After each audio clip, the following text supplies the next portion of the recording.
So I'm back with another video, and in this video I will be reviewing The Hidden by Melanie Golding. So stay tuned to find out what I thought about this book.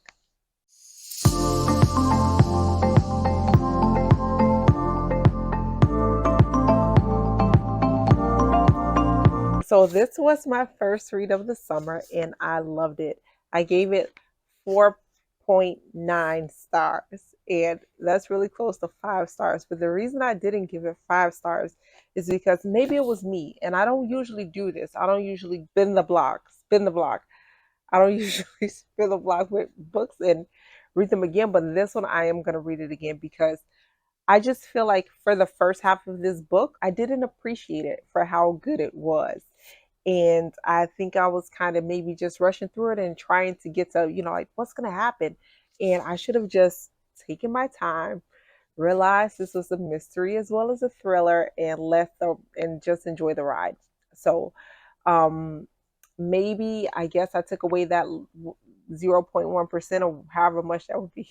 Let's just scratch that. The book starts off, chapter one, we meet Leonie, who's a little girl, a toddler, about 2 years old, who's found wandering around on a sidewalk in front of some seaside shops and by herself. So the shopkeepers take her in and they call 911, and they notice whatever. It doesn't matter what they notice. This is going to be spoiler free, okay? I'm not going to give away the book, okay? Because I highly recommend you read this. This is a great book. Then chapter two, we meet a man who is bleeding out in a bathtub. Okay. And chapter three, we meet Ruby, who is going to pick up the little girl Leonie. And she tells the people that she's the police and the social workers, that she's Leonie's mother and her name is Constance. So, and then after that, we meet Joanna Harper, who is the detective assigned to the case for the man in the bathtub. His name turns out to be Gregor. See how I'm rushing through it? I was rushing through the beginning part of this book. And she's assigned to the case. So, on the back of the book, it tells you that the case leads her to CCTV footage where she sees Ruby picking up the child, and Ruby just so happens to be her estranged daughter. How is the detective's estranged daughter picking up a little girl who maybe or maybe not is her child? And the back of the book also tells us that Ruby is spying on Gregor because her apartment is right across from his, and she's looking through his window until she sees his wife and his daughter. So before she sees the wife and the daughter, she actually has an encounter with Gregor, and she really likes him. But then she sees the wife and the daughter, and she feels like she can't come between this family, even though Gregor tells her that they are not together. He's only letting them stay there because of the child, and he couldn't abandon the wife Constance, and she's mentally unstable, and all of this kind of craziness. But then Constance starts telling her own story, and Ruby is kind of caught in the middle of who and what to believe. For me, I was kind of like, okay, if you don't know who to believe, just stay kind of neutral. And I think at first Ruby didn't do that. She completely believed Gregor. And there were some times in the story I was like, what? Like, what's wrong with you? Don't say that. Don't do that. But for Ruby, for the character, logically, she believed what Gregor said because looking at it, it looked like what he was saying was true. It looked like Constance was mentally ill and, he was trying to protect her and he was a good guy. So there was no way to really know if what he was saying was not true until you get to the second half of the book. Things become more clear and you can see what's real and what's made up. So let me read an excerpt from the back of the book. Every night, Ruby gazes into Gregor's apartment, leading to the discovery of his secret family, his unusually silent daughter, and his mentally unstable wife, Constance, who insists that she is descended from the mythological Selkies.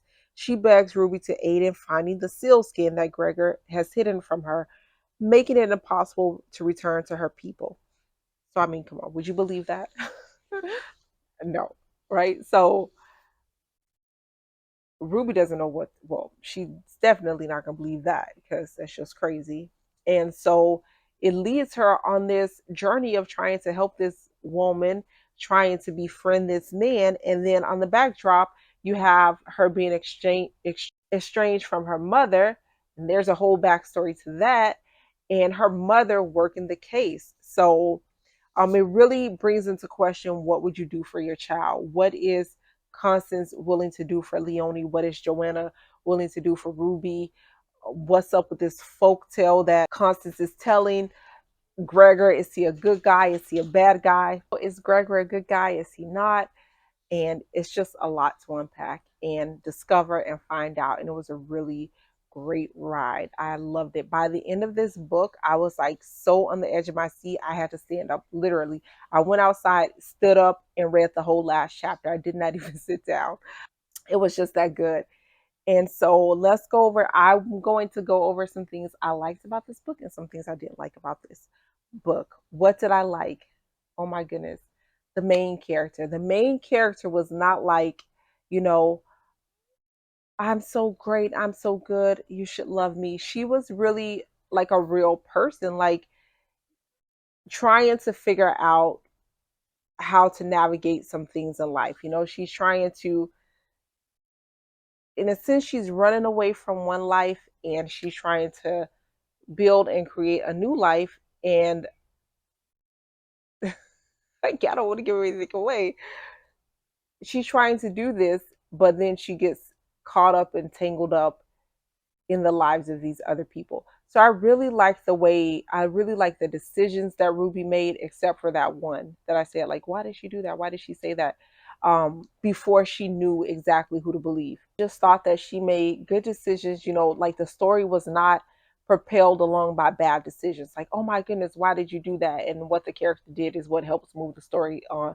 But it was a horrible decision that most likely no one would make in real life. I like the way the investigate.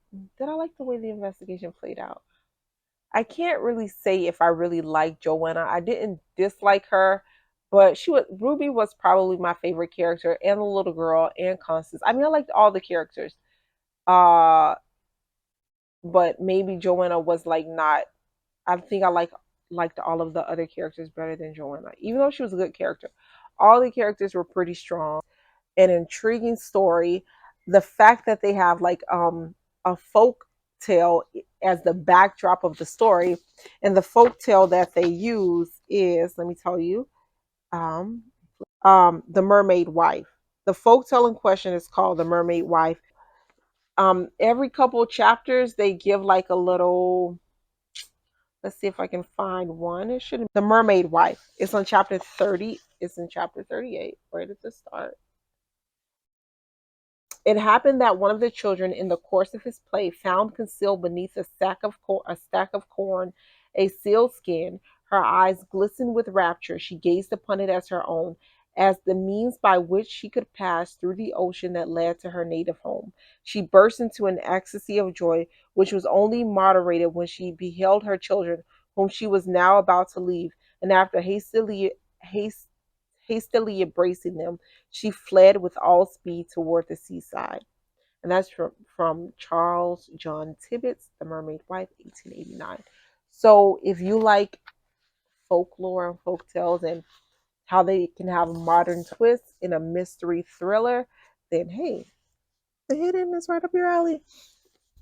What didn't I like about this book? The only thing I didn't like about this book is what I said before, that I rushed through the first part and I didn't savor it, enjoy it, and appreciate it for what it was, which is why I'm probably going to read it a second time. And plus, it was just that good. At Barnes and Noble, hopefully they still have buy one, get one 50% off. And I bought this book at the same time as I bought The Housemaid. And I went to Barnes and Nobles for Barnes and Noble for The Housemaid, read that one first, and then I read this one. I actually like this book way better than The Housemaid. I can't even remember The Housemaid now. This book was so good, and I think I'm going to read more by this author. She has a preview for another book in the back. It's called The Sight, and it's available in hardcover. I'm quite sure it's out now because this book came out, I think, last year. Yeah, so go check this book out. And if you have read it, leave a comment below and let me know what you thought about this book. If you gave it 5 stars or less than 5 stars, let me know. And as my sponsor would say, please like and subscribe to our channel.